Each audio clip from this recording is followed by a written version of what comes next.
como gerenciar as questões de saúde mental no ambiente corporativo. Isso me inquieta em alguns aspectos, principalmente agora que a gente tem aquela mudança, né, o enquadramento dos riscos psicossociais na norma regulamentadora número 1 do Ministério do Trabalho e Emprego. Então, as empresas elas vão ter que gerenciar isso, monitorar e gerenciar. E a gente conversou uma vez sobre uma coisa que eu acho que deveria ser implantado nas grandes empresas, principalmente em profissões que têm alto índices de sintomas ansiosos, depressivos, como síndrome de burnout, por exemplo.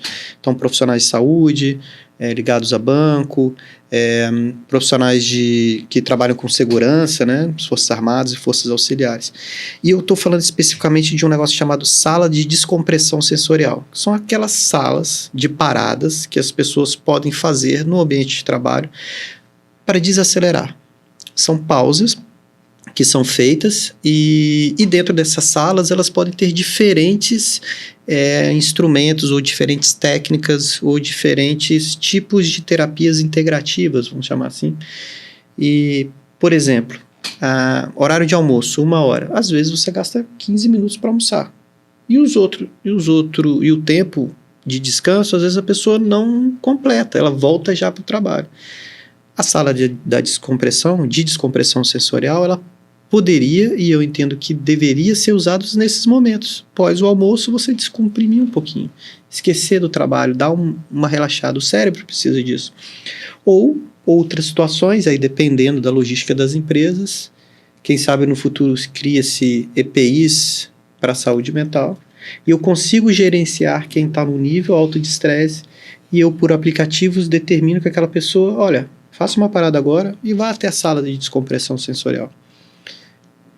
Será que as barras elas poderiam ser adaptadas e utilizadas nessas salas para as grandes empresas? Essa que é a pergunta. Totalmente. As barras se adaptam perfeitamente a esse tipo de ambiente, né? Uhum. E isso seria o melhor dos mundos que você falou aí, né? A gente trazer essa consciência, esse letramento para dentro das empresas, que nós precisamos sim de pausas. Uhum. Que o nosso cérebro, inclusive, ele fica mais criativo, tem mais clareza, ele aumenta, inclusive, a performance.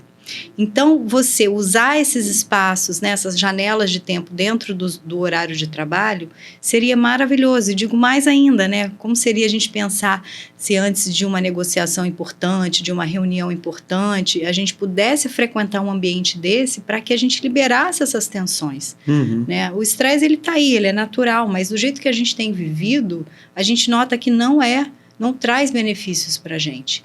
E o impacto na parte cognitiva. Então, quando você está com esse alívio, você olhar e colocar as barras dentro de uma sala dessa, de um ambiente desse, você torna possível que as pessoas tenham um alívio imediato daquele estresse, daquela situação tensa que ela está vivendo, daquela ansiedade, né? Até pelos vieses comportamentais que a gente sabe que as pessoas já têm.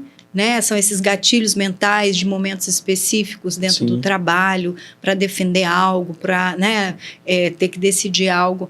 Então, seria uma mudança mesmo cultural e para uma mudança comportamental, sempre focando no bem-estar e na saúde mental. Eu acho isso muito bacana. Né? Eu já falei algumas vezes, a gente passa às vezes mais tempo no ambiente de trabalho do que em casa. Então, é lógico que o trabalho ele é capaz de desenvolver coisas. Só que eu costumo dizer que eu posso desenvolver 2 situações diferentes. O que se fala mais é o Brasil, o país dos ansiosos, aumentaram-se os afastamentos. O que a gente vê muito é algumas situações de trabalho desenvolvendo coisas, mas coisas não tão boas, que estão desenvolvendo patogênese. Mas tem um outro lado. Dependendo de como o ambiente de trabalho ele atua, eu posso desenvolver o outro lado, que não é a patogênese. Existe já esse conceito que é a salutogênese, ou mudanças psicológicas positivas. Então, essa associação das salas de descompressão ou das salas de parada, junto com as barras de Access, eu acho que são bem interessantes. Eu vou trazer um outro dado aqui, só da sala de descompressão. Então, tem um estudo de 2016 que eu acho bem interessante, que ele mostrou que que ele chamou de salas sensoriais, né? Que o uso de salas sensoriais reduziu o estresse e a agitação em minutos. Tem um outro de 2017, esse já foi em outra situação, que seriam adolescentes hospitalizados. Queda expressiva de sintomas de ansiedade. Mas será que se eu associasse isso para uma grande rede de hospitais, que tem altos índices de afastamentos dos seus profissionais ali, será que não poderia ajudar e auxiliar? Eu acredito que é um caminho interessante. Um outro estudo de 2019, até isso com profissionais de saúde, melhora do foco, autorregulação emocional, justamente por oferecer esse espaço. E ali é um ambiente de convívio, eu posso observar as pessoas e, lembra, desenvolver a saúde, mudanças psicológicas positivas. E aí eu acho que é algo que a gente deveria pensar nisso, né? Uma outra coisa que eu acho que a gente poderia discutir, que é justamente isso, se a gente pensar os profissionais de saúde mental de uma maneira geral, a pergunta que eu queria fazer especificamente sobre a técnica de barras de Access. O que todo profissional de saúde mental deveria saber sobre as barras de Access? Porque às vezes quem está nos vendo pode ser, poxa, eu acho que é uma estratégia se tentar, né? Não digo potencializar, mas associar o tratamento que já vem sendo feito. O que todo profissional de saúde mental deveria saber? Ótima pergunta.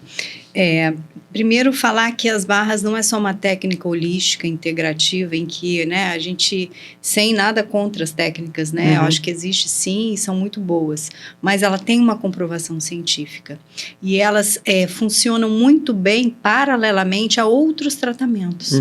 Por quê? Porque traz esse alívio, essa autoconfiança, principalmente, esse olhar mais otimista em relação ao que se acontece. Por isso que eu classifico ela como uma intervenção comportamental, inclusive. Eu tenho um exemplo, por exemplo, quando eu comecei nas escolas e eu estava cuidando dos alunos de ensino médio, eles iam fazer Enem. E aí eu comecei fazendo barra semanalmente neles. E um dos meninos estava com a mãe adoecida em casa. E depois de 3 semanas, ela me procurou para dar um testemunho. Ela falou, olha, eu não sei o que é muito bem as barras, mas eu queria te dizer que meu filho mudou dentro de casa. Ele está mais alegre, ele estava muito triste, muito ansioso, ele está mais alegre, mais tranquilo. E outro dia eu peguei ele até cantando e assoviando. Poxa, que legal. Então, assim, a gente percebe que as barras, elas, como não tem contraindicação e não é invasiva, ela pode sim ser colocada como em paralelo a qualquer tratamento. Né, tanto para crianças, e já estudos, inclusive com crianças atípicas, na parte da concentração, da calma, e também para idosos, enfim, tem um leque de opções que a gente vê e pode colocar e utilizar de forma bem tranquila. Eu te vendo falando, eu olhando assim, se eu fosse... Eu sou psiquiatra, né? Imagino que eu estivesse assistindo o que a gente está falando.